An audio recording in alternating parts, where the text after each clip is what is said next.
house here directly behind me is number 12 Arnold Grove. And number 12 Arnold Grove was not only the first house... in the classroom, please.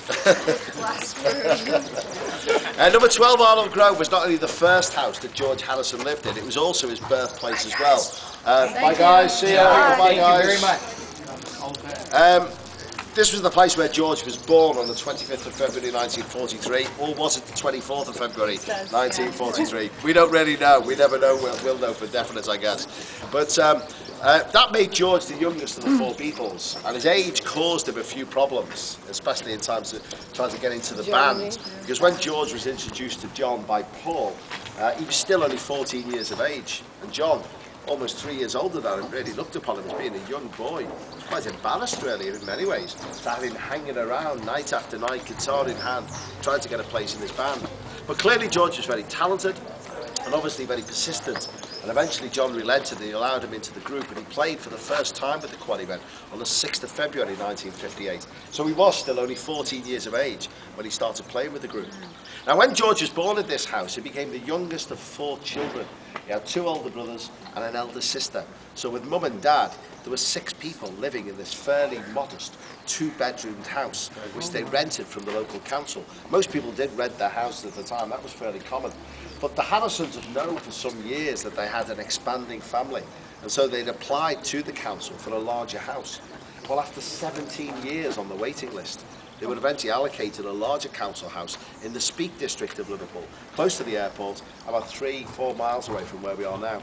And it was on the 1st of January 1950, just before George's 7th birthday, that the family moved from here to the Speak district of the city, moving into the same area of Liverpool where the McCartney family were living at the time. And that became significant because from the age of 11, Paul and George started to attend the same high school, the Liverpool Institute High School for Boys, which is in the city centre, or on the edge of the city centre. And that meant that Paul and George were then taking that same bus journey to and from that school every single day. And it was on that regular journey where they built up their friendship. Even though they were in different years at the school, there was a school year difference between Paul and George, even though there wasn't that much of a difference between them in many ways. But that move was significant, therefore, because it took him close to Paul, brought him into friendship, and that eventually led to Paul introducing George into John's band early in 1958. But as I say, this is where where George was born, and where he lived for the first 7 years of his life. And as you probably see from the coach trip, it's only about a 5-minute walk to Penny Lane from here. And it was just off Penny Lane that George started going to school at Dovedale Road Primary School, the same school as John, but they didn't meet each other because of the age difference between them. Obviously at that age in life you don't mix with people in different age bands. But this is where it all started for George.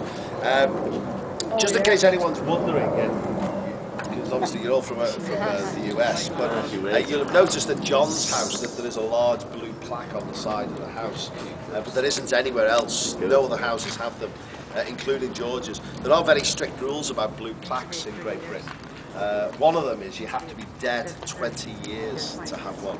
Wow. So George has not been dead long enough. Paul doesn't want one just yet, yeah. for obvious reasons. No. But that's why you only see one blue plaque at any of the houses around the city. Anyway, take your photos, guys, and then we'll move back to this. People live in that house. That's so good. What was her name? Margaret. Yeah, Margaret of the other house. She's going to be the Margaret. Yes, I will. She's a prop. They said they bought them really because it's clever. Mannequin, motorized mannequin. So who lives in the house? She lives in the house.